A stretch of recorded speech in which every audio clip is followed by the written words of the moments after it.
Welcome to What's New, your channel for everyday solutions. Be sure to subscribe, share and like our videos. This is What's New. Envisioning a pocket-sized air conditioner. Scientists at UCLA develop a tiny device that could be used to build more efficient cooling systems. The flexible device could be used to cool electronics such as phones and laptops safely and quietly. UCLA School of Engineering and Applied Science. By Amina Khan. Imagine being able to put an air conditioner in your pocket or never worrying about your smartphone overheating again. Those dreams could one day be reality, thanks to a pocket-sized cooler developed by researchers at UCLA.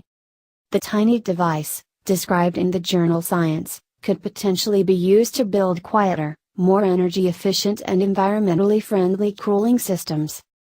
Current air conditioners are loud, heavy and not exactly green. They put a lot of carbon dioxide into the air and typically involve pumping refrigerant fluids that are not good for the environment if a unit is broken or improperly disposed of.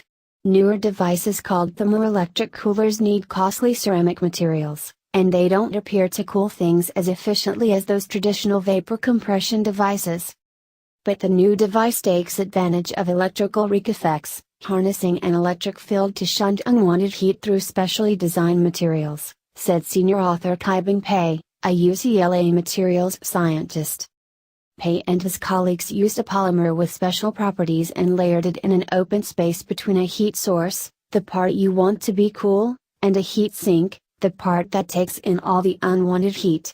When that polymer is touching the sink, the scientists apply an electric field, causing the polymer's molecules to line up in an orderly fashion, reducing its entropy, or disorder. This forces heat out of the polymer layer and into the heat sink. Then the scientists move the polymer to the heat source side and take away the electric field, allowing the ordered molecules to relax and the temperature to drop. The cooled polymer can now absorb more heat from the source, cooling it down, and then move back to the sink and repeat the process all over again. This technology is very energy efficient, but there's another reason it could potentially be less costly and better for the environment. Current air conditioners also work by cooling a large space, Pei pointed out. But that's wasteful, because people don't need a whole building cooled, he pointed out. When you turn on the air conditioner in your house, you only need to cool down yourself. It's a huge energy waste, Pei said.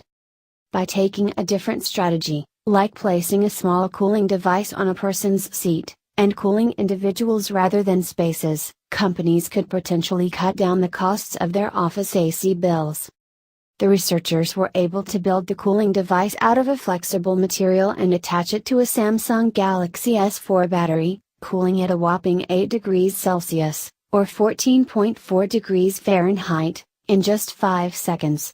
Compare the to air cooling the battery, which dipped only 3 degrees Celsius in 50 seconds. Overheating of smartphone batteries under high workloads creates a fire hazard, and prolonged use under thermal overload causes reduced battery lifetime and fatigue of other materials and components in the smartphone, the study authors wrote. Our flexible cooling approach could help mitigate this problem. This device could be used in a number of ways, said Kaiming Zhang, a materials and device engineer who was not involved in the research. It could be used as comfort cooling devices in wearable electronics, or used for therapeutic cooling devices for physical inflammation and injury. It could be deployed in homes and office buildings, and used in laboratories.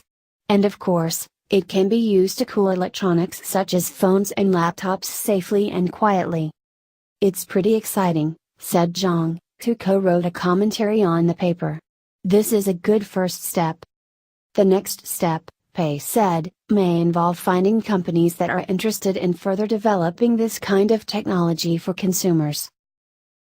Welcome to What's New, your channel for everyday solutions. Be sure to subscribe, share and like our videos. This is What's New.